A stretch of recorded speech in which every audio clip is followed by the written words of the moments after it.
Hi, this is Logos Legacy. Today I'm interviewing Robert Maxxim for the second time, actually.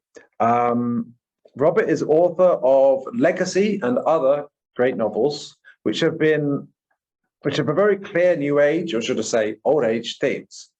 He's also a YouTuber and has a range of other projects that may be of interest. So, how are you doing today? Oh, doing fantastic, and thank you for having me on board. Oh, it's a pleasure. We had a good conversation last week, and yeah, there's more questions I wanted to ask you, so let's go. So, do you have past life memories? All the time. The rule is that everything that I am today is past because of the nature of the plane in which we exist. So yes, everything I say, do is by nature the past. Given a few door knocks from the higher self that comes in and adds new value and teachings. Beyond that, flashes of past lives, indeed, they come in quite often, which is the norm for everyone. Everyone should be able to do that. Everyone should have flashes, given they have an understanding of how soul and creation works. Do we have some kind of barriers to having those flashes from prior incarnations, or do we have barriers to understanding that that is a prior incarnation? Well, imagine, let's use a coffee pot as an example.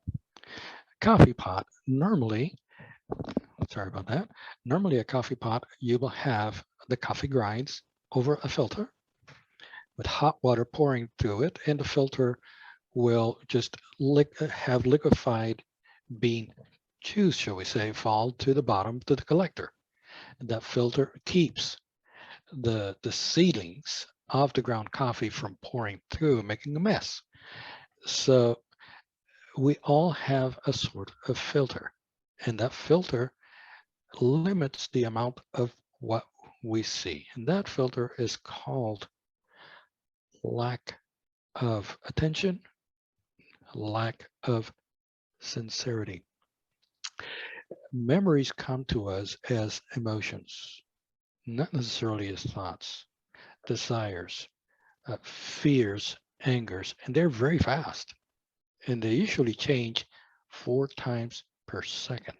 That's how fast they are. So what this means is that 1, 2, 3, 4, that fast.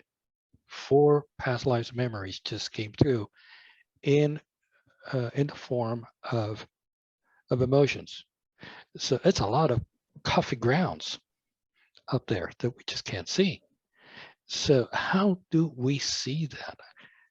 We have to learn to observe quite sincerely and focus, should we say, focus on perhaps the strongest feelings that we have, and begin to ask, why? What do you want? Why? What do you want? And then you begin to sense the what, and you have to start drilling down and drilling down, drilling down. You're beginning to disarm that filter, that noise that comes through. You can't do it through regular meditation. Meditation blocks it, so you can't read it. It gives you peace. It gives you tranquility, but it doesn't give you the answers. No, you have to be quite awake and quite attentive to these feelings, to say the moment they come up, immediately catch it. You're not getting away from me. I'm going to analyze you. Okay, you feel this way because of this, this, and this. Why did you react to that person? Why didn't you like this? Ask, and you shall receive. So once you tear this down, it becomes so automatic that now past lives begin to filter through. Not only your past lives, but you begin to also sense the past lives of others, even though you don't see them. You begin to feel them because we're all connected. And it's part of that independence filter that we have that keeps us from being brothers and sisters. So you see the mess that we're in and where we must begin. So, Robert, when we have a past life memory, is it typically an image or like a mental video clip or something you heard previously, but paired with an emotion? Or do you mean that it just literally is just emotion? For the most part, we just feel an emotion and very fast. But when you disarm that filter, then you see video, smell, sounds, feelings. You feel the air, you feel the temperature. You know what the clothes you were wearing, what they felt like. You can see yourself from inside of you, from outside of you at the same time, from different angles. It's like this is no longer three-dimensional; it's fourth-dimensional, and you see yourself even going back in time, backwards, forwards. You can skip back and forth on that life. You get to control it. It's like fast forward, fast rewind, play, pause. You have full control over that memory. But you first have to go through this exercise of disarming this huge filter that we've built for thousands and thousands of years, where we have ignored these feelings and they have taken the upper hand over us. They control us. We feel anger, we exercise it. We feel fear, we exercise it. We don't even know why. We dislike something, we desire something, we go for it. We don't stop to say, why? Somebody says something negative at us, we react. We don't ask why. We don't know the laws that control freedom of expression of other individuals and realize they have a right to act that way. And what we're seeing them in them is actually what we have inside. That's why we recognize it as bad. So all of those little details we have to learn to be clear channels, a clear clairvoyance, not only first of ourselves, so that then we can serve the needs of others. Okay, so do we need to balance meditation with and such techniques with letting down the barrier or disarming that barrier, like you said? Yes, right. Yes. Now, the ancient Buddhists practiced this self-reflection, except that art has been lost and now has become a sort of escape mechanism. We have to go back to the old ways, the old Kalakakra ways, the old Buddhist ways. They had it down packed. They were calm. They were meditating 24/7, even in their dreams. And the meditation was to be very observant of themselves, be very observant. And that gave them then the calm that they were looking for because they knew truth. They were being sincere and truth was with them. And when truth is with you, then everything in creation opens to you because the creation is truth. It's wisdom. That's what energy and mentality is in creation. Every pulse is intelligent. It has a purpose. It's true. It's real because it is what it is. So we have to be the same way. I admit it. I am not a very wise person. I'm not very developed. The fact that I know that, that's the truth. That makes me wise. That's meditation. Meditation is understanding while being calm. You don't want to hate yourself. You don't want to beat yourself or say, gee, I'm negative, so I'm giving up. I'm going to destroy myself. I'm going to destroy that ego. You can't. You can't destroy it. So It is part of creation. how do you meditate without making it the barrier or arming it more? Being honest with myself. And not, for example, yes, I listen to music. I love to be inspired. It helps. But singing mantras or making sounds, that's disturbing. It blocks. You don't want to make any noise whatsoever. You just want to be at peace and be very sincere. Let the feelings come through. Don't block them. Don't just say, I am infinite, I am positive, I am this. No, no, no, no, no. Don't do any of that. Just don't say what you are. Listen to what you are. Let it tell you what you are. Accept it, love it, educate it, step it up. And the more you do that, the more you will ascend naturally. You are already a positive being. You have a higher self, but you're here because you're on a mission. The mentality you have in this plane is very low compared to a celestial realm. So you have been brought here to act like the educational bridge for your higher self to educate that lower part and make it wiser. So don't expect to be a master or a positive being. There's no such thing. Not here. You're only a student here. And as a student, take lessons from truth, from your father, from your higher self. Honesty and love will give you wisdom. Let it come from your higher self. Accept it. If you feel a message come through about yourself, listen closely. That still small voice will never lie to you.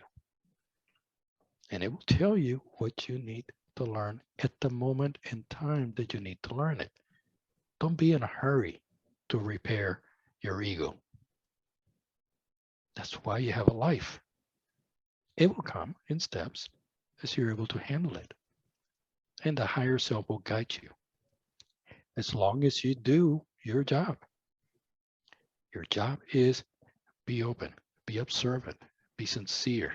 Don't be frightened by what you feel sometimes. It is what it is. It is truth. Accept it. Love it. And don't forget what Jesus said one time. He said, and it's very true, he who hates his life is going to repeat it. That means the past repeats itself. History repeats itself. The ego repeats itself. And reincarnation will continue to repeat if you don't come to grips and do your job. Do your mission. I know. I am one of them, my friend. When I was littler, I wanted to solve all of the world's problems. I wanted to speak to the masses. Everybody does. Everybody wants to be the good guy. Well, I had to learn the hard way that it's best that I keep my mouth shut and just demonstrate how to live. Demonstrate it through my actions, not through my lips. Demonstrate it. Be observant. That is the best teacher there is. You're putting yourself to the test. And if you find something that is not quite right, deal with it, fix it, come to grips with it. Be valiant and face it the moment it happens. Don't just go to a room and say, well, I feel tired. I'm no good. I better turn this on and begin to close my eyes and feel positive. You just lost a great opportunity to figure yourself out.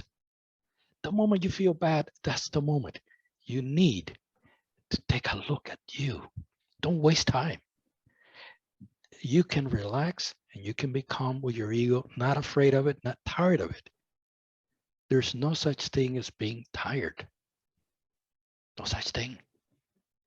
You're only tired because you don't like what you are. Okay.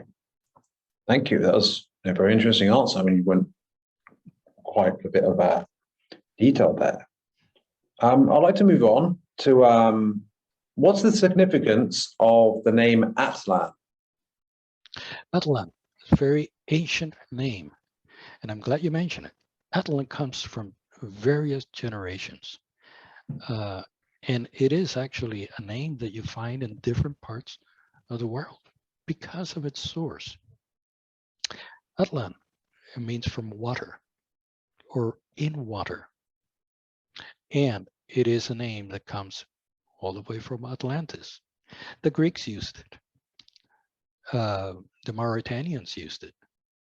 The Aztecs and the ancient people of Americas used it. A little derivative, Aztlan. But it all comes from the fact that they all came from one central place, which we call Atlantis. Back then, the name was Atlan. 10. 2 words, Atlan. 10, or island of water. Okay. So could you please summarize the history? Well, I mean, I could ask you to summarize the history of Atlantis, but I'll tell you what, without taking too long, obviously, because it's a very long story. Could you go back to where you feel is most appropriate as the beginning, whether it's Lemuria or earlier, and sort of put the puzzles pieces together so we can understand our ancient history before, I guess, yeah, our ancient history. It dates way back. For the majority of us, we used to be brothers. We were part of the brotherhood. But some of us decided, I want to be independent. I want to do my own stuff. And that, imagine in a civilization where everybody reads everybody's minds. The normal is to know your past lives. The normal is I can feel what you're going through. I don't say anything, but I know what you're going through. But I can't say anything. That's the law. I can't interfere with you unless you ask me. So these people took advantage of that, and they segregated from the brotherhood and formed what was called back then the Alliance or the Federation. You probably heard the name Galactic Federation today. It's that same organization that we founded way back 1 million years ago. It caused problems, destroyed worlds. There were wars. And because we were troublemakers, some of us, I'm not saying you, we were gathered and brought here to work out our own peace and learn what brotherhood was. The Shambhala came 400,000 years ago. We turned our backs to it. It was in the southern Gobi Desert within the Himalayas. We ignored it. They gave us everything you can imagine. We didn't want it. Can I ask you something?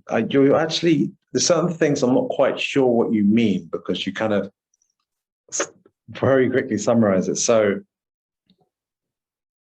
who are the Shambhala, and what happened when they came? Shambhala is, shall we say, a celestial university. It's where we go when we give up the ghost here.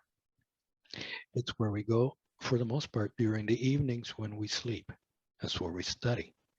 It's where our consciousness joins briefly with the higher self to be educated in readiness for another day of mission. That is what the sleep period and the death period is. So there's 7 worlds, 7 chakras in Shambhala. Venus is one of those worlds. There's another 6. I have visited 4. I have 3 to go. And each of them is dedicated to a specific spiritual science, healing, leadership, education, philosophy, etc. There's 7. So Shambhala, one of the Shambhala worlds was actually lowered here. The scientific plane, Eros. Huge city, huge. I mean, if you read the Tibetan records, it's amazing what that was, how large it was, how many citadels it had, lakes, temples, pearl platform, 90, I think it was 90 meters tall, one huge pearl rock. A science that was incredible, plants that gave you heat during the night. The temple's ceilings opened up and it became a telescope. How can Tibetans from 7,000 years ago know this? Know about telescopes? You have to read. You have to read those Tibetan records. They're just amazing. The Kalakagra has it. The Chinese Xingshun has it. And I have a video of all those records and references on my webpage that you can look at to learn more about Shambhala. But when we turned our back against it, they had to leave. And they left. And we work in the dark until about 260,000 years ago, when there were mixtures of other colonists that were killed by the people living here. There were a mixture of DNA and races. Beings from other worlds had to come to put a stop to this, and they created Lemuria to help educate us. About 127,000, 127,000 years ago, we went to war again. We lost. Lemuria destroyed itself 77,000 years ago. Why did they destroy themselves? What went wrong? Atlantis colony. They both were vying for world power. So who were they?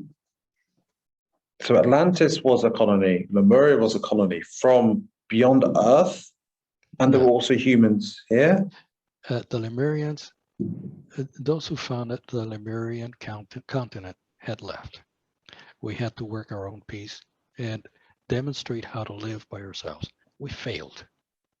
So just to clarify, humans originally, did we come here or were we here already? We came here. Right, we came here. Now I've heard certain things about why we came here, but maybe that's not so important.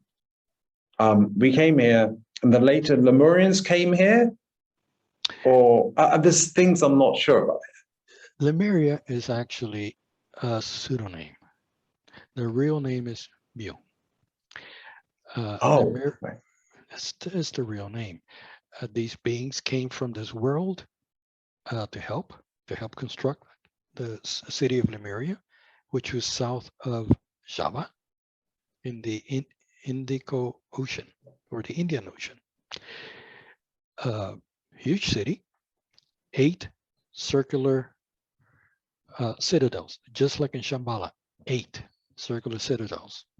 They were about 40 kilometers wide each. It was a huge city, and each circle was dedicated to a specific educational realm, just like in Shambhala. It was a miniature Shambhala, basically. The Lemurians left. We were left to our own. We were okay for several tens of thousands of years, but then ego caught up. Who's going to come to power? There you go, the division again. History repeated itself. It became a militant society. They developed warships. They went and attacked a couple of worlds here in the solar system.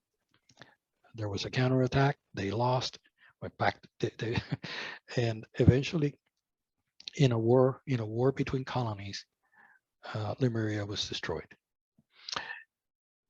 And Atlantis was also destroyed in the process. It was a nuclear exchange. Then came Yu. Yu was set up and didn't last too long, a couple of thousand years before they destroyed themselves again. You, did you say? Yu. Why you? Mm-hmm. Right. Then came Atlantis, about 55,000. So is this a different Atlantis from the Atlantis that fought Lemuria? This is the same Atlantis they researched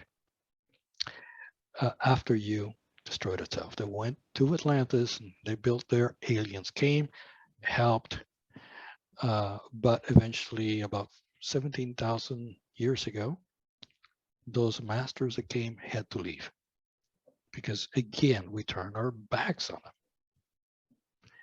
There were colonial wars that took place between Atlantis and its colonies, like Ollantaytambo in Peru. There's evidence of the war there. We've all heard of Bumapunku. Greece, Egypt, India, Trona's weapon in India. We can read all about it in the history of these countries. And the literature actually tells us where Atlantis was, right to the location, which is the island of Guadeloupe in the Lower Antilles. I have a video on that as well that you can view with all of the references. Now, eventually, the power towers blew up because they were being used as weapons. So Atlantis went poof overnight. Survivors go to Mexico and Peru. Wars again. Egypt rises. The Hittites, wars again. And Can you rewind for a sec?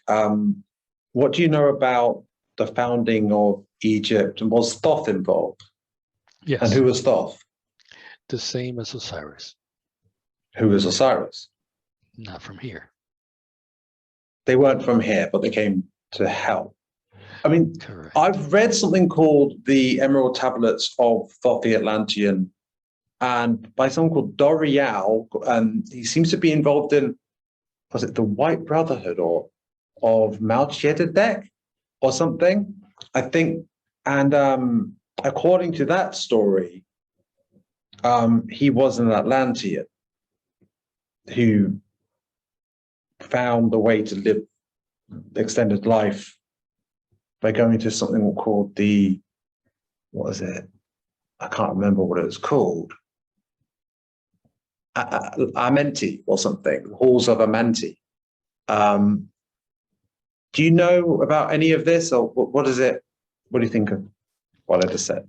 Yes, the emerald tablets are actually fraudulent.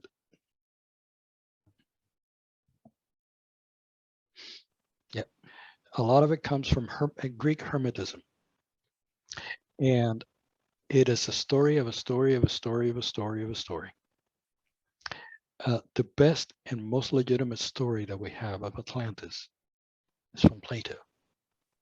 However, there were 6 Greek philosophers, including Solon, who was a statesman, Crantor, Eudoxus. There were 6 in total. Pythagoras, that traveled to Egypt to the same temple and read the same steles with the same story of Atlantis. And they all describe the same thing. These are called the Steles of Isis. And Isis means the star Sirius in Canis Major. Now, Osiris on the other side was Thoth, who is also referred to as Hermes in Greece. The source of this being is Orion. So Orion and Sirius. It can almost be referred to as Adam and Eve from other worlds, helping colonists get away from Atlantis. There are records that have been discovered underneath the Sphinx. There are records that have been discovered beneath the large pyramid. It's documented on my video. And there's a lot of stuff that most people don't know that's there, and it is legitimate. The Hermetic tablets are actually made up. So what's the difference between the information found under the Sphinx and the tablets that you're saying were made up? The tablets were hearsay. They were basically stuff that people were saying, and they were collected in tablets, in writings. The fact that supposedly these 30 plus tablets were looked at and were referenced, there's no record that they ever existed. There is an emerald tablet that has been publicized. I've seen pictures of it, and I have tried to decode the language. It's a combination of Carthaginian, Greek, ancient Aramaic. It's all mixed up, and nothing out of that tablet makes sense. It's if I decode the language, it is completely meaningless. There's no patina in the tablet, which means it has been recently created. So from an archaeological point of view, that tablet that has been photographed has no historical legitimacy to it. Okay, could you elaborate about the information that's found underneath the Sphinx and what that tells us? We can learn from it, I mean. If we read the writings of Edgar Cayce, we find that beneath the right paw, there was a place, a room, full of the secrets of the Atlanteans. That room has been found. It was found in 1987. Look at the archaeological work of Paganini. They have known of these passages since the early 20th century. They have found tunnels that go all the way to the pyramids, various of them. They have found several entrances into the Sphinx. Zahi Hawass himself has been down there. They have found a huge network of tombs, hallways, rooms in that area, but they have kept quiet what they have found. There was a room that was found beneath the pyramid, and a drawing was made. This was early 20th century. There was a staircase that was discovered at the top of the pyramid that went all the way down, several dozens of meters into the ground beneath the pyramid, where they found a room of records, 2 stories tall, full of documents, and what is perceived to be the Stela of Isis. And if we read the writings of Manetho and also Flavius Josephus, they confirm the existence of these stelas, and they tell us what they actually had. And these stelas showed the history of Atlantis, and no kidding, also many of its sciences, its language, its history. And although the video that I made is in Spanish, I apologize. I think that a lot of the information shown in the presentation itself can be easily identified in the English language, but the pictures themselves and the references are priceless. Wow. That's, well, and it might need to reconsider certain things. Again, you would probably, I'm not sure if you'd agree. No, you probably would. Would you agree that, like, we shouldn't take anyone as an authority on any matter? We need to look into it ourselves with our own discernment. And you wouldn't want to be taken as an authority on this. I always say, trust, but verify. Okay. Trust but verify. And in that presentation, all of the references are given. Mind you, I do, at the end, mention what I have seen. But before that, for 45, 50 minutes, I show evidence backing what I have seen. Even the years, I was able to extract from even the Bible, the years, the destruction of Lemuria when it happened, the surge of the negative cults, or I call the snake cults, in Atlantis about 17,000 BC, when it actually happened, when Atlantis sunk. What is the relationship between the deluge and its year happening biblically, and how it is counted up by the sons of Noah, which is a year multiplier? It gives the same date as Plato, as Orgigian, as many other flood stories from Greece. So there is a match. And again, all of those references are there.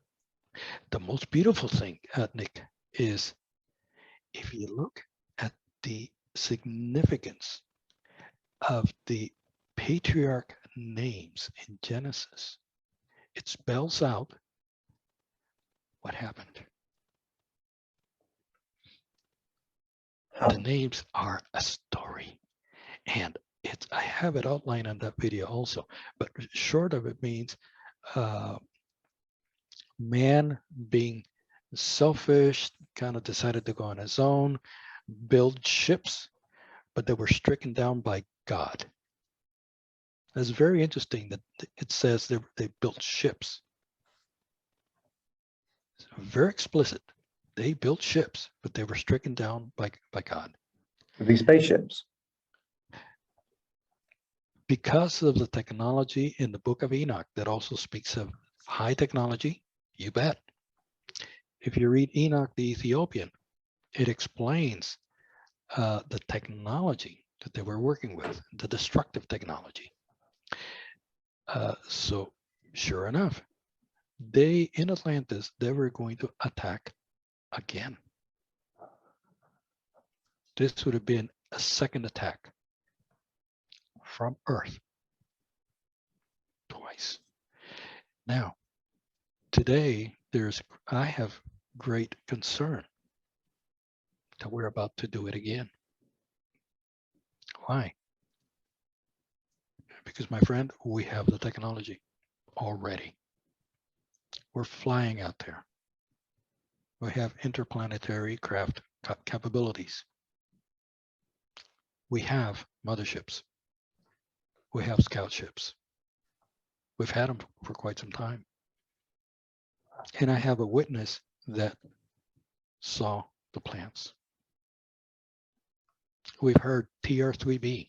We've heard that name mentioned quite a bit. Golly, it exists. And you know, me and my family have seen him. Who, sorry? Me and my family. You saw who? TR3Bs. R3Bs. TR, like Tom, Roger, 3 Bravo. A TR3B. 3 Bravo, right. Yeah, that is a triangular craft made in the USA. Oh. It's also called a Black Manta.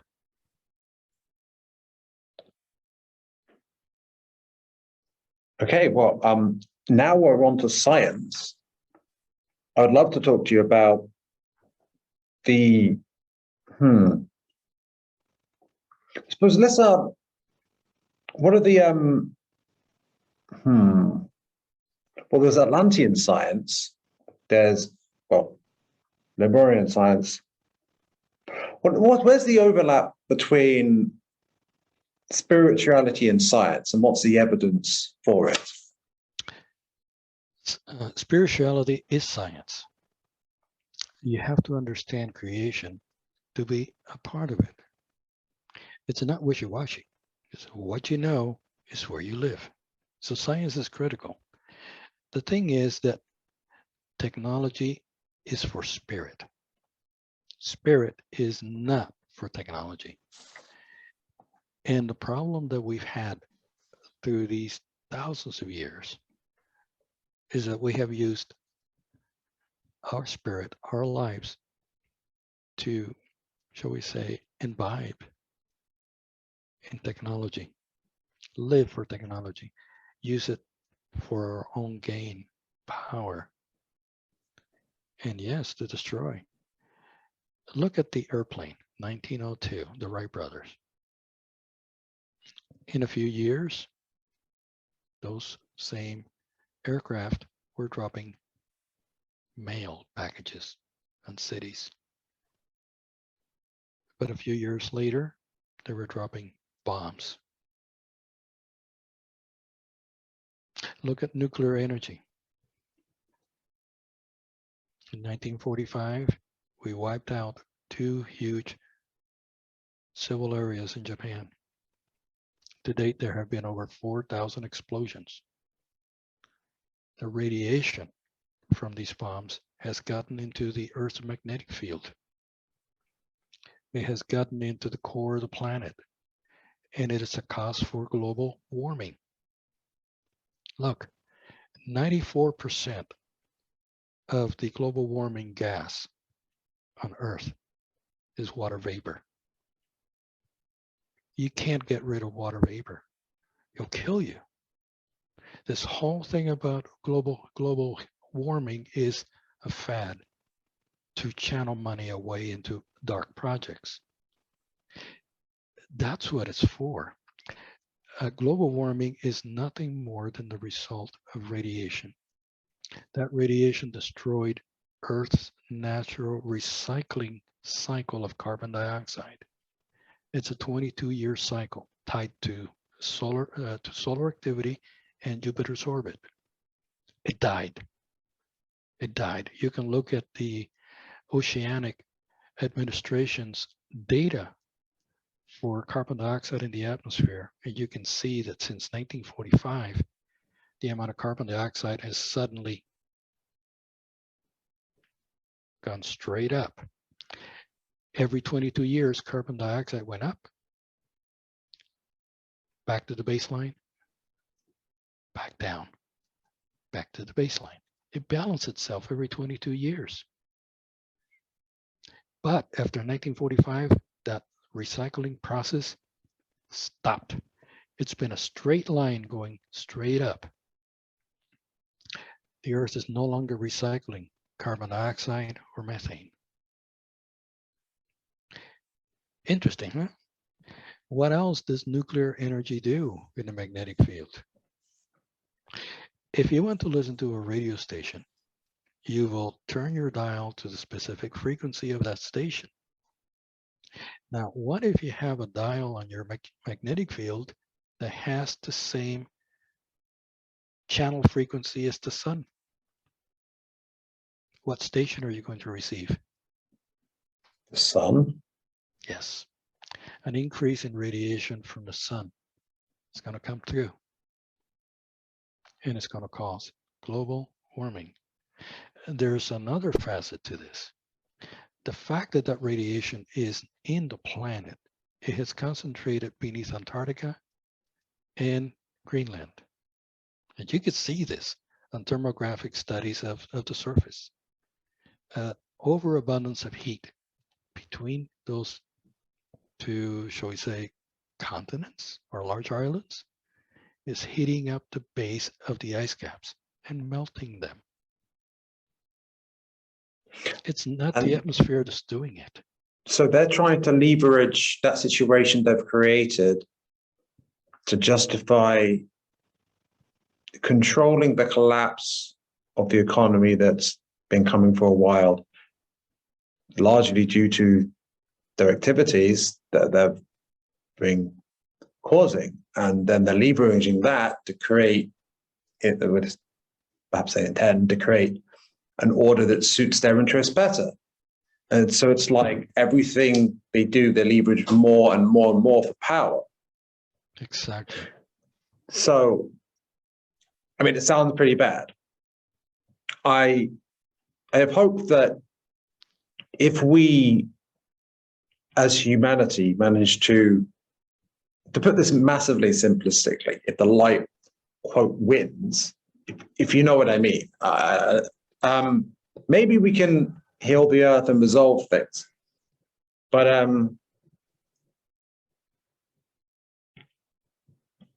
would like to explore the scientific the scientific, a lot of people are skeptical about spirituality. And yes, faith is a good foundation for an intuition, or a good foundation. And in a work or whatever, there are different ways to access spirituality, but what's the, whether it's quantum physics or what have you, what do you say, what case would you make for mysticism or spirituality or what have you from a scientific standpoint? We can say that science has already discovered string theory. So we know that physicality is the result of energy coming from a higher subdimension down into ours. So we have been able to figure that out. So we do understand that there's no such thing as classical physics. Yes, quantum theory, out the door. Relativity, out the door.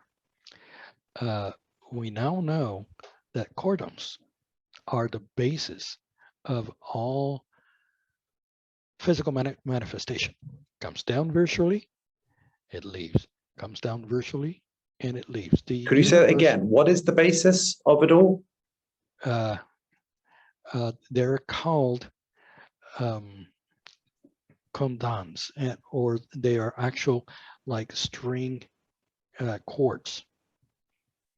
Some Right. are circular, some are just single lines.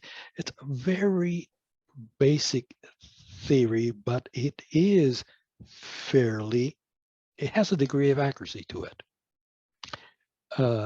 They have calculated 11 subdimensions already from string theory.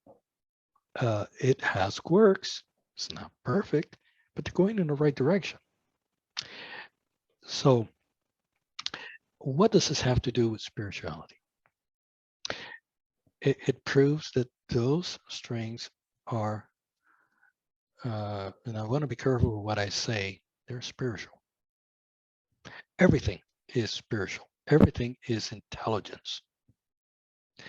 Every pulse, every energy, every condan that comes from a string down to our subdimension is intelligent. It knows what to do, how to interact.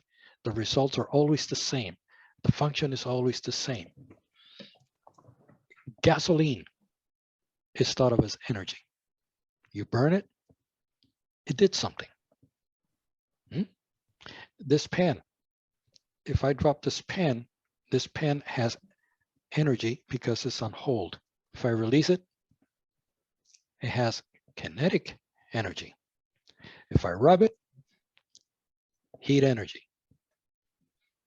But what science doesn't figure out is what makes that energy? What energy makes that energy? Well, you have to go into nuclear science. And then you start talking about weak force, strong force, electromagnetic force, quantum mechanics and what have you. But those are resultants of another energy. What makes that? What makes that is intelligence, the design, the mind of the fountainhead. And that is what we can call spiritual. I don't like to use the word spiritual too much because it's very vague. And it comes from Kardec, from the days of Kardec. It's more like consciousness. So consciousness is everything. Mind is everything. Energy is mind. It came from a mind. Everything is a mind. Everything has wisdom to it. And that's why it's, I've got a question. So in the field of quantum physics, they have observed that, observations affect the outcome. If everything is consciousness and observation involves consciousness, what's going on there? Let's look at Heidelberg's uncertainty. So uncertainty, you might look at something, and I might look at something at the same time, but by the time we figure it out, we looked at the same object, it's already passed. We keep looking at it, and it's passed. It's uncertain because it is time does not stop. You cannot freeze. You cannot say the electron is here because by the time you figure out it's here, it's already somewhere else. There's no such thing as staleness in creation. Everything is constantly moving, changing, leaving, coming, leaving, coming. That leaving and coming is a quantum. It's a change. Quantum is change, alteration, renewal. Quantum in an atom is inflating through gaining extra energy and then deflating when it passes it on. That's all it is. It's a change in energy state. And what else could be quantum than having no atom because the atom just left this dimension, having an atom again because it came back, reappeared, reincarnated. See, Oh, wow. Energy reincarnates itself so fast that we can't, that's why there is an uncertainty, my friend. We cannot tall tale an intelligence that is above us. Because it's conscious and it's got free will. So yes. Yeah. Exactly. And so everything is, conscious and everything vibrates. There's this almost breathing like dynamic of that seems linked to vibration, where, like, I guess, well, there are said to be hermetic laws. Now, you probably don't want to like to use the word phrasing, hermetic, because you've given those reasons. But what are the laws of reality, such as the law of vibration? Well, it's very vague because vibration in itself is not a physical phenomenon. Vibration is the result of appearance, of energy appearance, and that pulse is in itself a vibration. Appearance and disappearance is a pulse. However, to have, say, a physical pulse takes many of these appearances to happen. Let me explain. An atom is the end result of billions of different vibrations that are brought down here. The atom in itself is one vibration, one sine wave. But on that sine wave, it has a whole bunch of little jiggles on it, a ton of them. It's like when you look at an EKG for the heart, you see, boom, boom, boom, boom. But if you look closely at that graph, there's all kinds of little tiny edges, other frequencies that are in there, instructions. So if you look at the atom, you will see one boom, boom, one pulse. But over it, there's billions of them, of instructions. So we really cannot say everything is a vibration. Yes, everything vibrates, but we have to get away from looking at things from a physical perspective, but from a dimensional perspective, that billions of vibrations are coming down to make this overall vibration happen and make, say, like an oxygen atom or a hydrogen atom, or, believe it or not, space. Okay, so would you agree that energy is the causal factor and physicality is the result factor? Yes. Right. Now, in quantum physics, I talked about this in one of the readings I did of a book about quantum physics. It talked about something called process 1 and process 2. I think, was it one of the quantum physics? Was it Heisenberg or maybe one of, I can't remember off the top of my head. But there's this principle of, well, there's a set of, as the physicists put it, that there's a set of possible outcomes in superposition, and they collapse upon observation.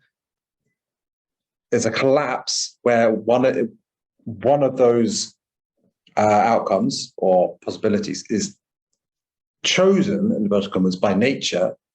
And that's the process one, which is a conscious observation process, which determines which of the possibilities is the, which are infinite, I suppose, it is the one that happens. And so, which to me seems to fit very much the idea of consciousness being the cause and physicality being the result. And the idea is that process two is the physical result, and all the Newtonian sort of physics, or that sort of explanation of classical physics, is like, just looking at the physicality results, but not the cause. You seem to agree. Yes. Would you like to elaborate? Yes. Here you and me are here on this plane, right here. And we're looking, say, at an atom. So we've taken an atomic force microscopy picture of a plate of, say, gold atoms. And we see these little balls lined up, tagged one right after the other one. They're atoms. Okay, very static. We're both looking at this picture and we agree that's an atom. Okay, now you and I are now elevated in consciousness. And we're still looking at the same atom. What are we going to see? Don't forget that energy comes down to us kind of like in a funnel until it gets here. So I explained the fourth dimensional cycle is compressed. So we're down at the base of this funnel right here. And now we're going to be ascended up here to a little higher level. What are we going to see? We're not going to see the same atom. We're not going to see the same structure. It's unpacked. It's an unfolding. It is. And you're going to be able to see that from this atom, let's say we focus on this one atom now, and we see energy being delegated downward to create the version that we're seeing here, the vertex of this funnel. So we see a multiform version of the atom here, another one here, another one here, another one here, another one here. When we get to the top of the funnel, we see the fourth dimensional cycle, basically expanding, collapsing, expanding, collapsing. But as you go down, you see a smaller circle, collapsing, expanding, collapsing, collapsing, expanding, collapsing, smaller, smaller, smaller, smaller, until you just see that physical atom here. Right. So there's, on the lowest level, when you're looking at physics, just on a physical basis, but on a purely three-dimensional basis, you will just see a dot. And you'll be like, right. At the most, you could speculate, okay, that, well, there's the neutron, there's the electron, and the, what's the other thing? I'm really showing off my knowledge of physics, so I just went blank for a sec.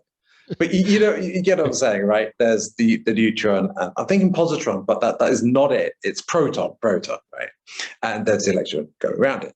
But I came across in a book by David Wilcock, actually, where he was citing evidence by a scientist where it's actually a set of fields, interlocking fields, rather than a dot. I sense that that's a higher level of dimensionality in some regard. Maybe, I'm sure for every level you look at it, you see more detail or more granularity as what's going on, because it's less densely packed together, right? Good way to look at it. Yes. But there's one more instrument. There are, let me count the nines correctly, 99.99999999% of the human body is empty. So what does that mean? that the majority of creation is nothing. If I had a baseball here, I live about, say, about 30, flying wise, I live about 30 miles from the city of Phoenix. That would be approximately close to 45 kilometers from here to Phoenix. Between me and the city of Phoenix, there would be, if an atom was the size of a baseball, between me and Phoenix, there will be 4 baseballs. One every roughly 28 kilometers. So 3 baseballs. That is how much space there is between atoms. What does that imply? That the reality of creation is not what's solid, it's what's empty. And now, what is that emptiness? If you study the physics of atoms, and if you actually break down many of the laws that we have, and you equate them properly as in terms of energy, you find out that the core of the atom is positive. The shell of the atom is negative. Positive, negative. Empty space is positive. I did some mathematics that proved it's what I call a pronemo. A pronemo is a positive energy field outside of the atom. Empty space is positive to the atom. It says that it has a frequency of upper ultraviolet. I can't tell you the number right now. It's like 7.34 times 10 to the 14th hertz. High violet. In this calculation, I was able to figure out that the negative charge is a factor of 3 times less frequency. The electron is a third of the frequency, or high infrared. And I forget what the frequency is right now, but it's a third. Everything in creation is 1 and 3. You have the pronemo field at a frequency. You have the electron on a negative charge, a third of that frequency. And that is a relative discharge from this vortexual breathing process. So where this 4th-dimensional energy resides, you get the pronemo. Don't forget, space is an electric field. Remember last time I said that the space component of the 4th dimension is an electric field and it represents space? That's the pronemo. And I'm talking way too much physics here, but I hope you can follow me on this. So that's what creates the positive. The nodal contact point, or where this collapses and creates a magnetic field, it's a third of the frequency, and that's what we call the atom. Okay, if I were to backtrack and try to summarize it. So there's a field that's negative, right? And that's the atom. Of empty. Right, so there's not the field, the atom is in a positive space.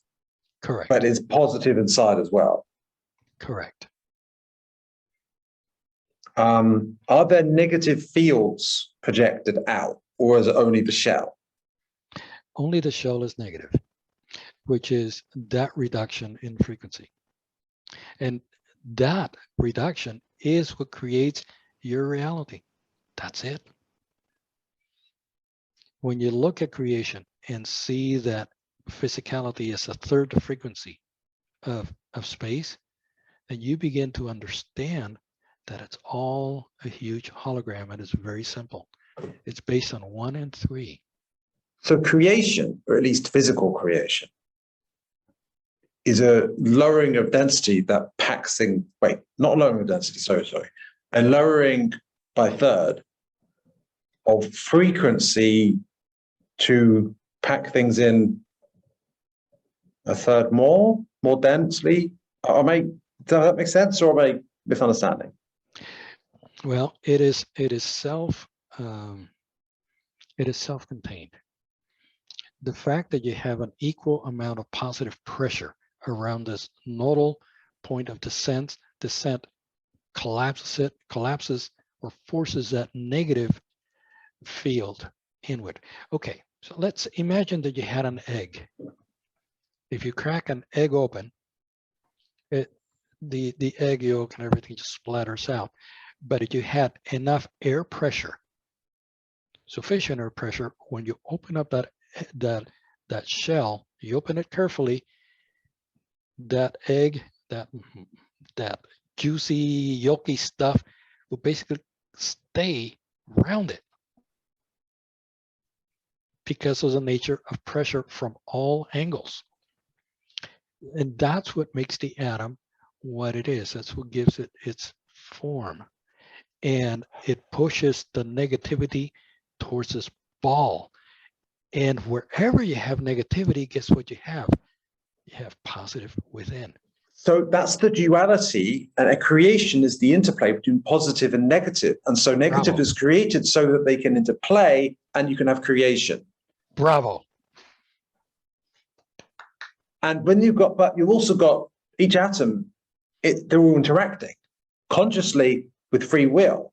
And so there's also creation that's the interplay between the creation of all the atoms. Yes.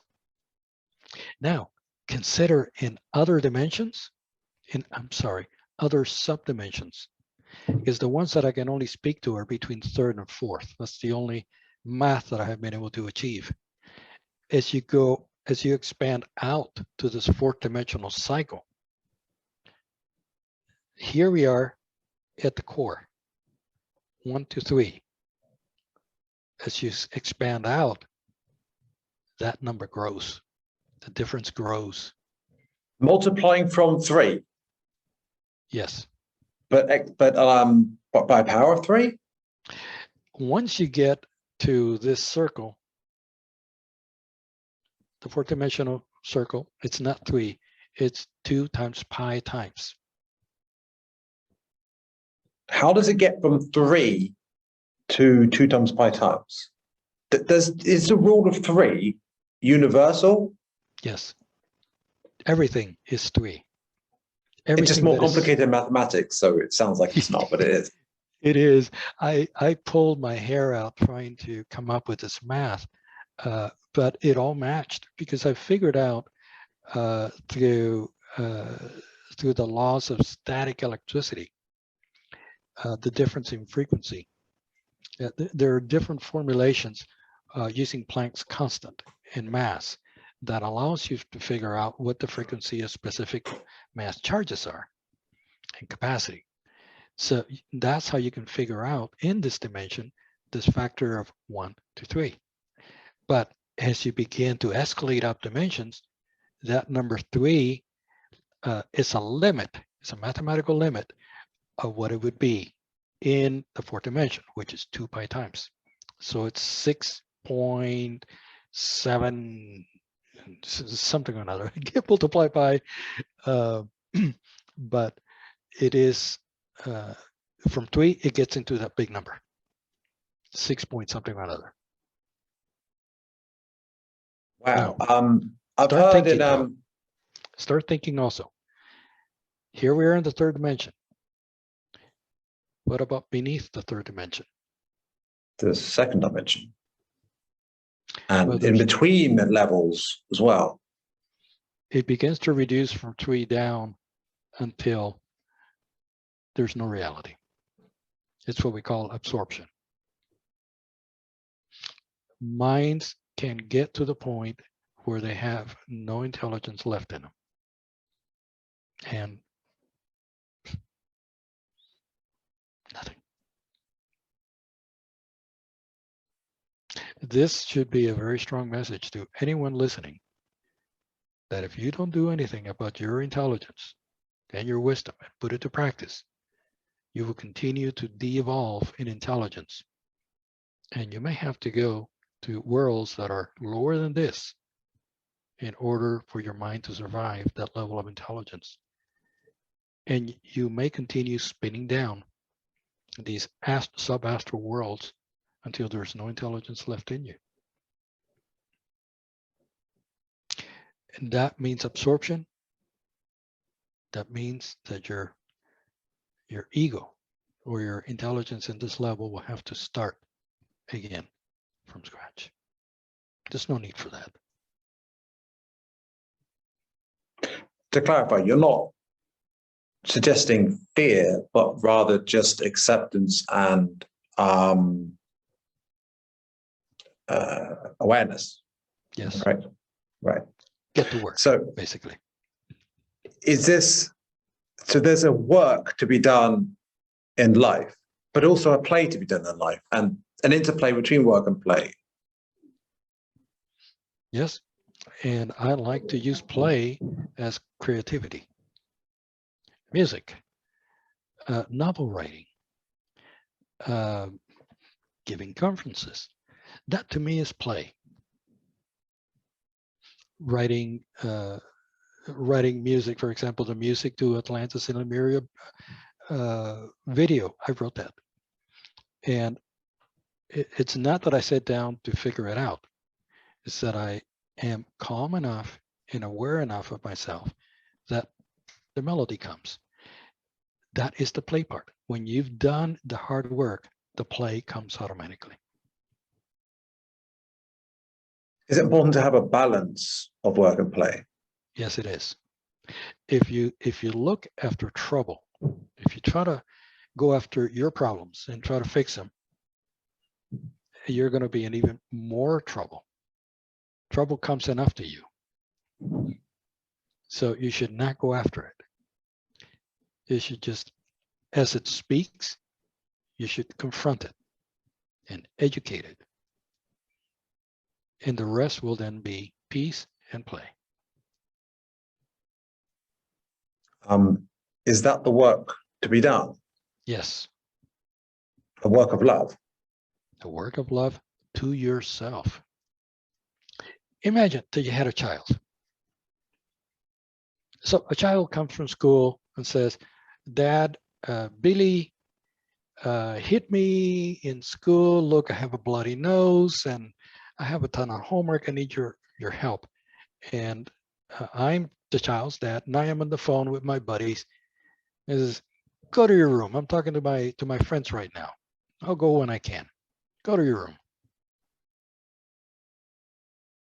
Is that the right thing to do to a child? Our ego, our mind here is our child. We have created it through many, many reincarnations. And when that child talks, when it hates, when it has desires, if we send it to a room because we want to play or we want to be with our buddies, we're doing to ourselves what we would have done to that child. On one hand, suppose you have a desire. Hypothetically, suppose it's a sexual desire.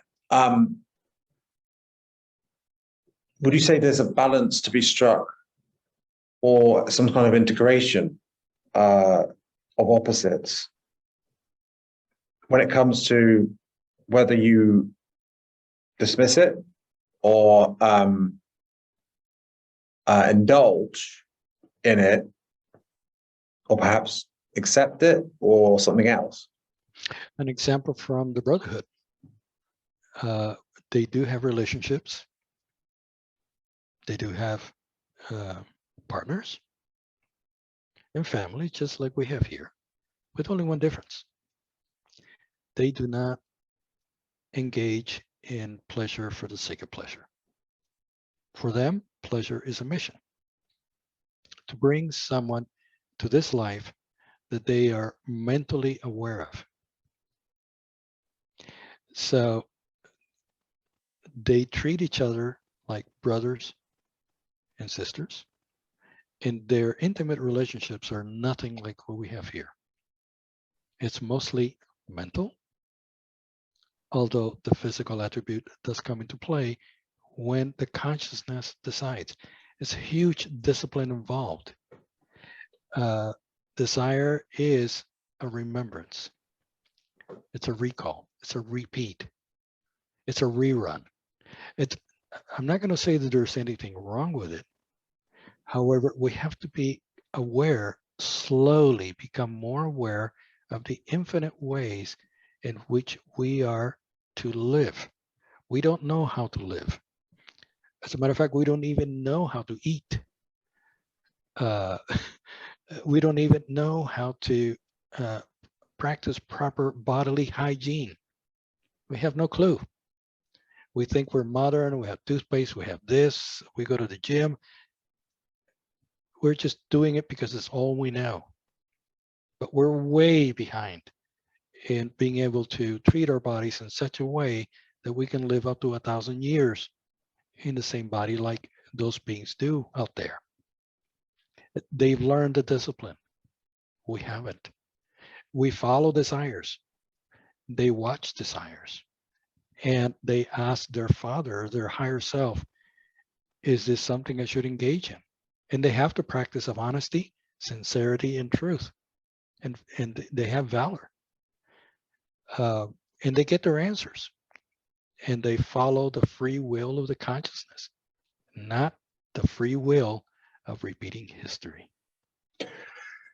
I have a sense that focusing on, for example, sex on a purely physical level, when physicality is result that comes from cause, is putting result before cause, putting the cart before the horse. And is it focusing on a negative contraction of consciousness?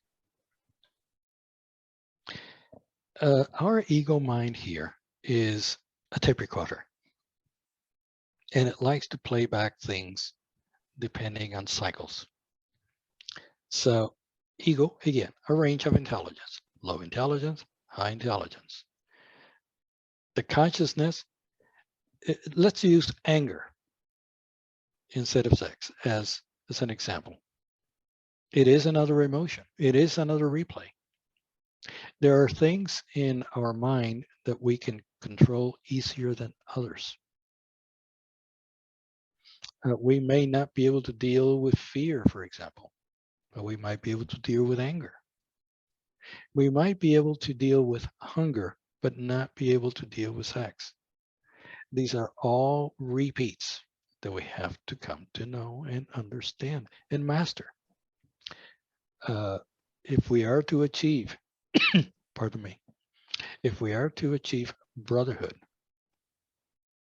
then we have to realize that the usage of the body is something of great, great respect. It is not an instrument of pleasure. It's an instrument of mission. These are things that we begin to learn little by little as we can appreciate the higher aspects of life. Not everyone is ready to take that leap. And it's not mandatory. But it is in our coursework to develop and be able to leave this planet. Take a chimpanzee. It's in a cage. Would you take that chimpanzee to your house to live with you? Probably not. Would you take beings, say from Mars or from Venus or from some other world, get us out of our cage to go live with them? There would be a process of preparation or rising in consciousness or something like that. Exactly. The chimpanzee would have to go through the same, because you're not only offending or hurting them by what you do, but what you think. Don't forget, they are a web, a mental web. They're all united. There are no secrets between one and another. Everything is known. There's nothing you can hide. But your attitude will be reflected by the emotions that you carry and the thought forms that you carry in your mind as well. You might look at a sister and immediately you rate her sexually, for example. And it says, oh, I did a bad thing. And then you castigate yourself, you beat yourself. That's another negative thing. You don't want to beat that child for what it did. We're just going to be so miserable in that environment. We would not be able to live there. Say a couple of days, you want to come back. No football. Okay. No beer. No pizza. No movies. You're going to be bored to death because your desires are different. You're going to be in a cage mentally, and in what to do. Your interests are going to be different. You're going to want to do things that you can't do. You're going to feel bad. You're going to rebel. The chimpanzee is going to go wild because it's not its environment. So you want to accept and love, but educate yourself or your lower self when you experience desires, especially desires that you could describe as negative or unharmonious. What does this say about, is the important thing how we respond in our minds to the desire, not what we physically do? Well, imagine that you have a pitchfork that is pinching you in the back. Feel this way. Enjoy this. Think this. Dream about this. Want this. Say this. Orders. Your ego is constantly ordering you to do this or feel this or get that. Orders. But your consciousness is there to intercept these orders and put them down lovingly and educate that pitchfork so that it stops being so nagging and so out of control. It's not an easy thing to do. I can tell you that. And it's not that everything that you think you have to put down. You just have to know why. Why? The little kid says, I'm in love with this girl at school. Why? Well, I like her hair. Okay. Why? She helps me with my homework. Okay. She's pretty. She talks nice. She's very kind. Okay.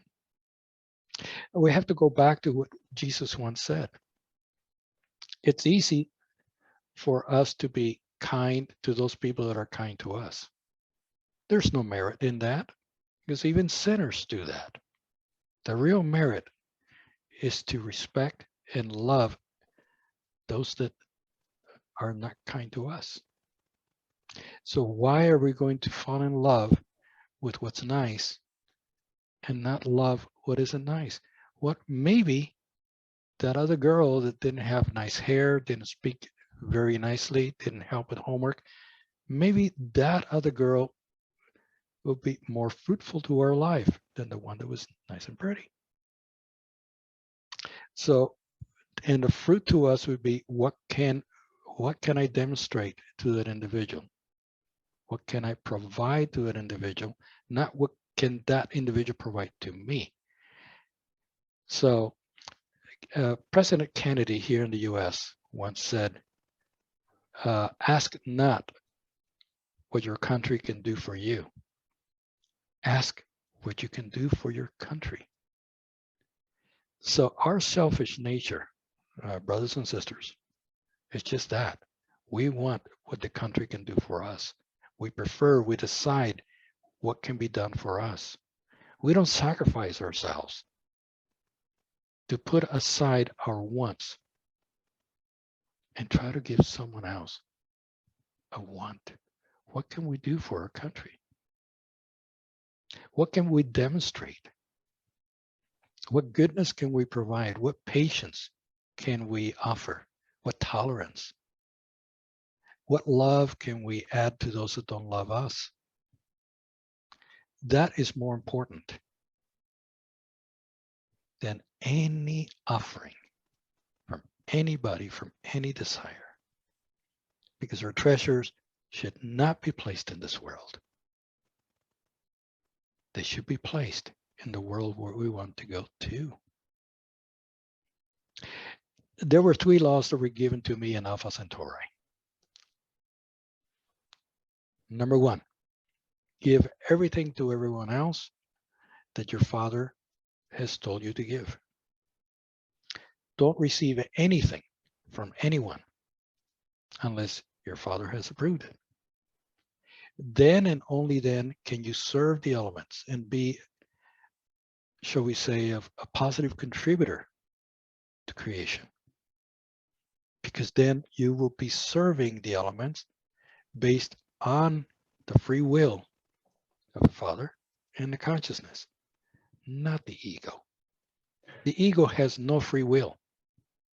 Your consciousness does. How do you hone your listening or hearing of the Father? By first knowing who you are.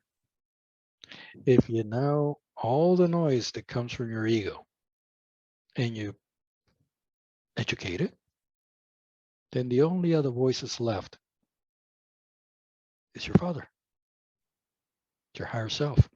If you treat your ego with love and educate it, then the consciousness and the Father will be helping you, will be speaking through you to that ego. And just like I am speaking to you now, this is how I speak to myself. This is how I educate my ego. So what do you do if you were to be surprised by a very negative thought? Maybe even an upsetting thought. What would your immediate mental response be? If you automatically reject it because it's super negative and you don't let it flow through you so you could see it, that you're doing yourself harm. I don't mean if I feel like striking someone that I'm going to go strike that person. I don't follow through, but I let that sentiment come through so that I can observe it. I just don't execute it. And yes, sometimes it's very difficult. Friends, sometimes I am told things that are extremely, extremely negative, offensive. And people try to draw me into arguments and to defending myself. They're very tricky, very astute, evil deeds. And yes, I will feel the reaction. I will feel defense and offense come up. I observe it. Immediately, I observe it and I educate them, realizing that the astute person has every right to be that way. And don't forget, we have to love not only those that love us, but those that don't. That's the real merit, to get to love them. And that's where you begin to change that negativity. Okay, so suppose one's ego does not love them and one's ego acts argumentative or antagonistic in some way, just even by bring up negative thoughts that are unpleasant. It's not really any different from if someone else says something negative or unpleasant or does something negative or unpleasant, because, well, that's their ego doing it and we're one anyway. Mm-hmm. So is it coming from anger?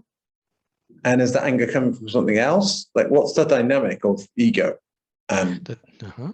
That's right. It is the creation of the ego when nothing else seems to work to get your way.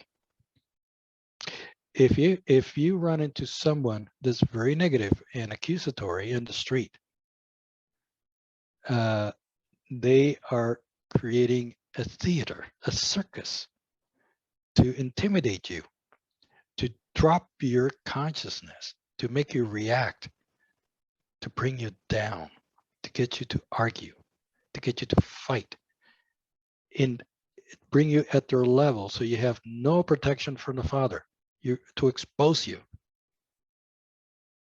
That's what they try to do. But if you pull out a revolver and you point it at them, are they going to continue offending? No. Why? Because it was all theatrical. It was all made up. You're not suggesting to quote, to so to speak, pull out a revolver on your ego, are you? It is only an allegory. What do you? It just shows that people act out of anger because there's nothing stopping them. Because they have no further intelligence left to get their way. Anger is nothing more than a weapon. When you realize what anger is, nothing can anger you. So what do you advise when the ego is playing out? Just listen to it and get to the root first, that you know that it is ignorant. It is acting out of ignorance, and now try to find out why, what it wants, why it's using anger to get what way, what does it want? If you go deep enough, you may find out, well, it's because I need money, or because I need a break, or because I need to do something different at work. But what it really comes down to, at the root of that desire in the creation of that anger, that root is a lack of the presence of your Father in you.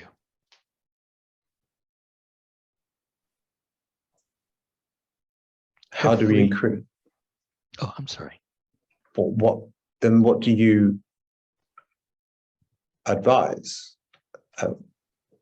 for healing? For healing, I don't always start at that level. It's too simplistic. It's too basic.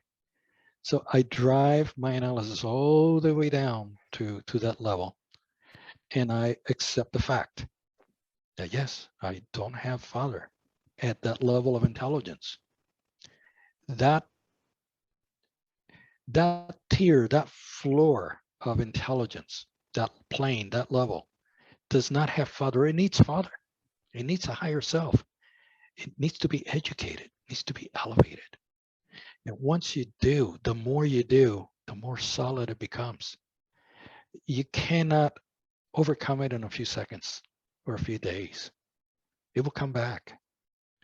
And it may come back dressed up as different harmonies, different expressions. But you need to be ready to say that this level of my soul needs help. It needs education. It needs something positive. It needs Father in there. It needs intelligence to counter the wrongful intelligence that it has, the defense mechanisms that it has. Because anger is nothing more than a void of intelligence. Imagine a lawyer in court. Let's say the lawyer is not a good lawyer, doesn't know too much, and the other party has presented incriminating evidence. And the only thing that the lawyer has left to do is either to quit the case or get angry. Why? Because its ego or her ego just got plundered. It realized, I am exposed. I am not as prepared as I thought as I was. So now I have to defend myself because something is going to happen. I'm going to lose my case. I'm not going to get paid. So we have to take that seriously. Whenever we find, whenever we react to aggression or an accusation, if something disturbs us and drives us to that, well, we just hit a pothole. We just hit an area in my soul that needs help. We have to educate it. There are winning an argument against one person is of no worth. But being able to live against the arguments of 8 billion people on this world, now that's a battle. That's worthy. But winning a battle over one person, that's nothing. All right, thank you. That was very illuminating. Thank you. What's the Mandela effect, to your understanding? I'm sorry, so you can say The that. Mandela effect. I will be honest, I used to know, but my hard drive up there doesn't remember right now. Oh, that's fine. Illuminate me a little bit on that. Well, it's different people. People report, like, for example, a movie or something, they remember different things from it. And some people seem to think that what happened has changed, or that some people experience different things from other people. Some people speculate about timelines or about some kind of conspiracy or something else. Do you know what's going on with that? Wrongful education. We can all, it's like the blind men who come up to an elephant and each of them touches a different part of the elephant. A tusk, a leg, a tail, a body. And that's all they have to go by. That's all they understand. And that's all they're going to describe. So based on your intelligence, your attention, can you adequately identify a situation or identify a memory? Again, the filter. Your filter will determine what you recall, what you understand. If you have a line of 100 people and you come to the first person and you give them a story and that person passes it on to another, by the time it gets to the 100th person down the line, it will be a totally different topic, totally different situation. Right. I think that Everybody has a filter. So that's what comes into play here. Have you heard of Tartaria? I've heard of Tartaria. The Tartarus that I understand being hell. Is there such a thing as hell? Yes, it's called this planet. It's called your ego. Please. Mm-hmm. Well, supposedly Tartaria is a, I don't know if it's fraudulent or not, or what the truth is, but there seems to be records of an alternative history to what we think is our history, with a nation that, according to our history, never existed, that occupied the area of like Russia and China and stuff. And like, people talk about something called the deluge, and that like, and that basically that would be lied to about a history, or maybe it's a different timeline, or maybe it's fraudulent. I don't know. But if you haven't heard of it, perhaps you're not the person to ask about it. I was just curious if you had any insight about it. Well, there is the Strait of Bosphorus that leads into the Black Sea and Tartara, which deals with the flooding of that great basin after the Mediterranean filled up. And of course, there's stories coming from the Urals and that side of the Urals about different histories of mankind in the area. If there is no, how can I say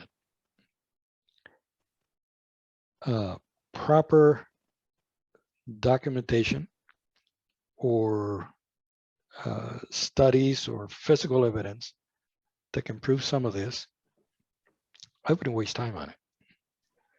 Okay, another question then. What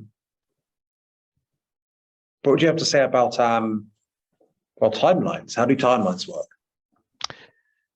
There is only one timeline, and everybody has a different timeline. The timeline occurs at the level of consciousness, not at the physical layer. I know there are a lot of stories that say that in such and such a year, we changed timelines and now we're living an alternative experience or time, and that is bunk. Honestly, there's no foundation for it. There's nothing that I have seen or received that proves that that is true. For example, the end of the Baktunes, 2012, a change in timeline, the ecliptic of the galaxy. This is just a bunch of astrological humph, or hoofmo, as I like to call it. There is no such thing. The only thing that does exist is your interaction with your future. Your present is the past of your future, and you're in contact with your future. Your future is in contact with now, your past. And just like you are in contact with your other pasts, your present is affecting your future. And lessons from the future are affecting who you are now. It's not a timeline, but it's a change in experience. You are creating your future based on what you are now. And that future is presently taking place. So it seems to be linked to this filter where we have a subjective experiential experience, I suppose, of present, future, and past, so to speak, and everyone's got their own. Now, the more unity there is between souls or beings, then the more, rather than separation, the more the experience will have commonality, and perhaps differences in what some might call timelines or what others might call the Mandela Effect or what have you. Perhaps it reflects the separation in between consciousness that exists. What do you say to that? Well, your consciousness and my consciousness is tied together in one timeline, in one experience. It's a timeline that is totally separate from physical reality. Space, time, totally different. Events, totally different. They control the timeline that we personally experience, the opportunity or the speed of life that we experience here. How does it all come together? Well, the way that I am affecting my future is the way that I'm also affecting your future. I'm affecting the material content of this dimension. I am affecting the orbit of other planets. It's all tied together. The mind is everything. We are affecting creation. We're not necessarily affecting our place in time. We are affecting creation.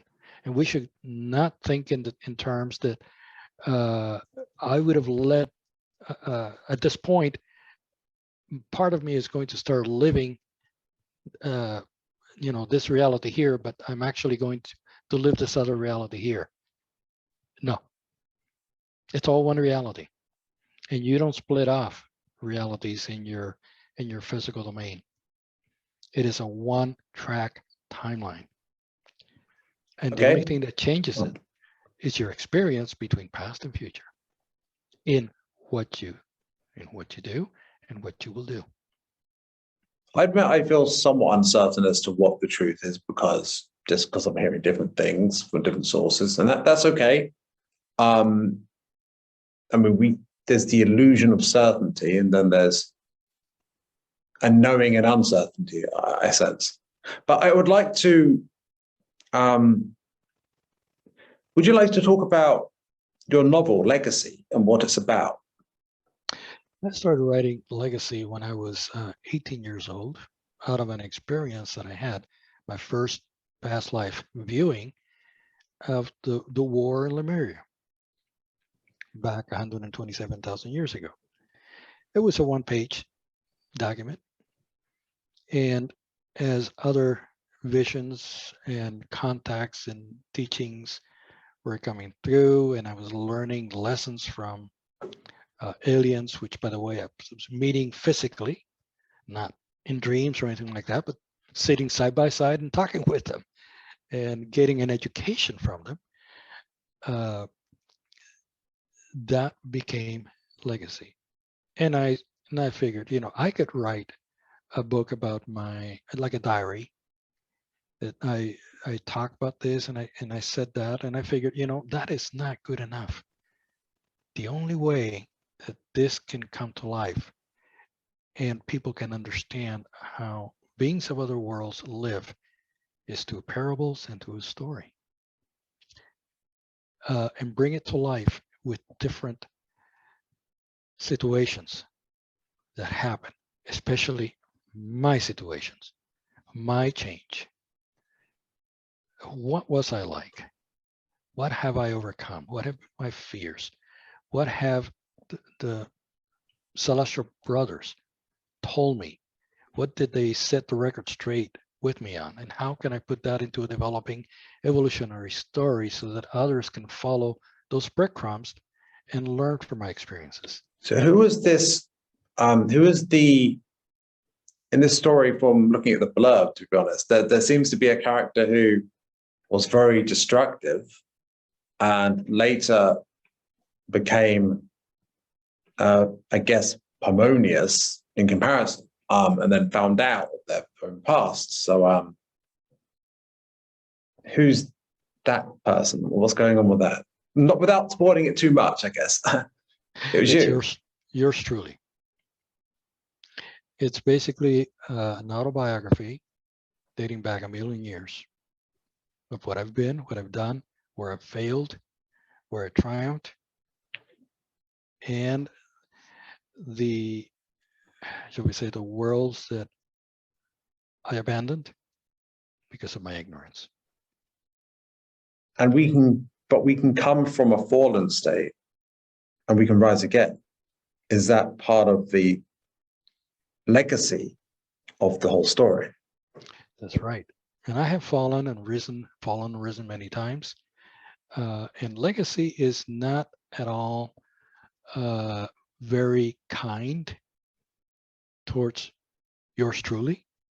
I mean, I spill the beans and it is raw.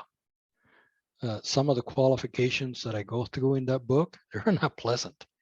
And they're very strenuous, very precise, it's like a hot knife going through butter, as far as I'm concerned.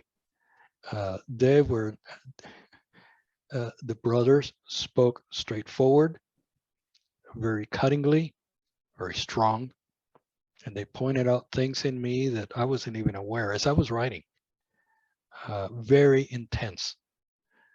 And I was left with the opportunity to either accept it or keep crying about it. I accepted. So it was writing it was a healing experience for you. Yes. So is it important for us to access our past life memories so that we can heal? Yes. So we need to meditate and do other techniques so that we can be prepared or able to access and process past life memories with regard to that filter. And then we need to process that to heal. So we need to heal more, I guess. And then we can integrate with, I guess you could say, the higher self or God the Father or what have you. And that's, I suppose you could say, the next step of evolution or consciousness. Yeah. So what do you? One thing I want to add there, that is correct. Just be ready. Because when the higher self talks to you, it's a very short, very loud, very potent phrase. In a few words, loud as a trumpet, it will tell you what you are, just like that. It is just shivers your soul. It is truth. It is said in a way that it is inevitable. You cannot put it off. You cannot deny it. It's undeniable. It is what it is. It's powerful. So truth will come at you like a freight train. It will hit you hard. You better be ready for it. If you read Legacy, you will find out just how hard it can hit you. There are parts in Legacy when I was writing it, I didn't want to continue with life. It was that strong. But I had to remember that I either keep facing forward and work for the infinite, regardless of my state or my development or my problems, or I can turn my back and live in pity, self-pity, and really do harm to Father. If you're not moving forward, you're hurting Father. You're hurting creation. I'm hurting Nicholas. So I can't go back. The price I pay, the price that you all pay, if I don't keep moving forward, is horrible. And that's why I fell each time. I didn't understand that. I thought my own self-honor was more important. Well, I learned otherwise. I have to sacrifice it all, whether it hurts or it doesn't hurt, for the well-being of everyone. And that's the message that Legacy tries to drive. Okay. And just to finish off, what is logos to you? What does it mean? Logos, the word, it's a Greek word used in the evangelical books. Logos has been used, bandied about, connected to, I'm treading into dangerous waters here, but there's a lot of religiosity involved in the word, in the Greek word logos in religious circles. But in itself, the word logos is a word. It is not a mandate. It is not a being. It is what it is. It is truth. It is wisdom. It is reality. It is your mind. It is the union of minds. It's a co-op of intelligence. That's what logos really is. So I guess when it comes down to it, we have a choice between, and legacy is, I guess, future and past and present. I don't know, but we have the choice as to whether it's an expansion or a contraction. Would you agree with me? Yes. Yeah. Well, honestly, I have to go. It was a great conversation, and I don't know if we'll have another one or not. We'll see. I guess yeah, we'll see. But in any case, I hope you enjoyed the conversation. I certainly did. Absolutely. And without further ado, bye for now.